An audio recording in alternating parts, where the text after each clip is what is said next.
سلام، روزتون بخیر. من بهروز هستم. حدود 5 ساله که با آقای دکتر صفار آشنایی پیدا کردم و در خدمت ایشون بودیم. من یه مراحل درمانی داشتم، پر کردن دندون هام بوده، بعد 2 تا دندون های ابر که در واقع هیچ کارایی نداشتن، مشکل ساز بوده، ایشون برام کشیدن، هیچ مشکلی برام پیش نیومده. با توجه به اینکه دیابت هم داشتم، هیچ مسئله‌ای نداشتم.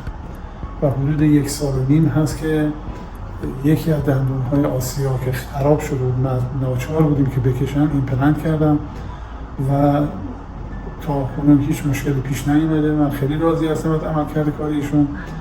همسر بنده ایشون هم تا کنون 5 تا دندون رو پیش آقای دکتر ایمپلنت کردن و کاملا رضایت دارم از کار ایشون. ممنون از شما، متشکرم. خواهش